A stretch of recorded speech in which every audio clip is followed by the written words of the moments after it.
Do you love your wife? Yes. Prove it.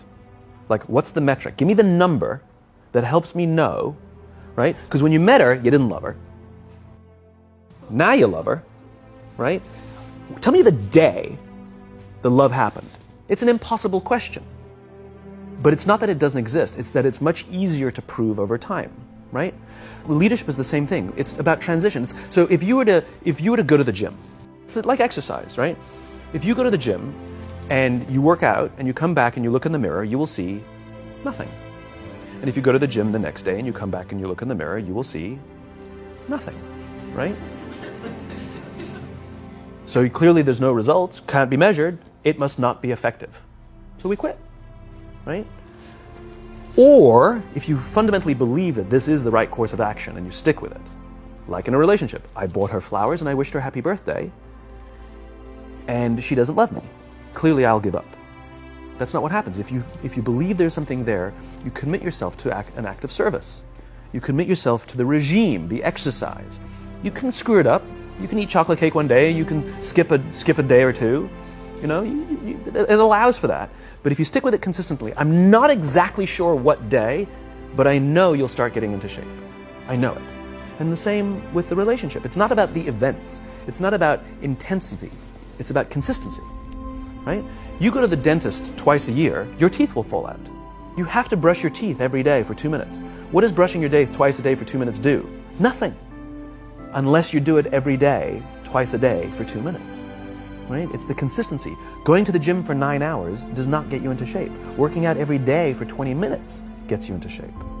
So the problem is we treat leadership with intensity. We have a 2-day offsite, we invite a bunch of speakers, we give everybody a certificate, you're a leader, right? Those things are like going to the dentist. They're very important, they're good for reminding us or getting us back on track, learning new lessons, but it's the daily practice of all the monotonous, little, boring things like brushing your teeth that matter the most.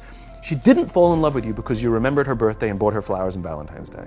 She fell in love with you because when you woke up in the morning, you said good morning to her before you checked your phone. She fell in love with you because when you went to the fridge to get yourself a drink, you got her one without even asking. She fell in love with you because when you had an amazing day at work and she came home and she had a terrible day at work, you didn't say, yeah, but let me tell you about my day. You sat and listened to her awful day and you didn't say a thing about your amazing day. This is why she fell in love with you. I can't tell you exactly what day, and it was no particular thing you did. It was the accumulation of all of those little things that she woke up one day and as if she pressed a button, she goes, I love him, right? Leadership is exactly the same. There's no event. There's no thing I can tell you you have to do that your people will trust you. It just doesn't work that way. It's an accumulation of lots and lots of little things that anyone by themselves is innocuous and useless. Literally, pointless by themselves. People will look at little things that are good leadership practices and say, that won't work. And you're absolutely right. But if you do it consistently, and you do it in combination with lots of other little things, like saying good morning to someone, that looking them in the eye. My friend George, who's a 3-star general in the Marine Corps, he says his test for leadership, and I love this, he goes, his test for a good leader is if you ask somebody how their day is going, you actually care about the answer. The number of times we're walking to a meeting, we're rushing, we go, how are you? Not good, I gotta get to you later, I'm late for a meeting. Right. If you ask the question, you were standing there and you were listening to the answer. It's those little innocuous things that you do over and over and over and over that people will say, I love my job. Not I like my job. I like my job means, yeah, the challenge is great, they pay me well, I like the people. I love my job means, I don't want to work anywhere else. I don't care how much somebody else is willing to pay me. I'm devoted to the people here, and I care desperately about the people here as if they were my family. In business, we have colleagues and coworkers. In the military, they have brothers and sisters. That's how they think of each other. If you really have a strong corporate culture, the people will think of each other like brothers and sisters. It's like a family, right? No. Brothers and sisters. Deep love. Fight, but the love doesn't go away. Bicker, the love doesn't go away.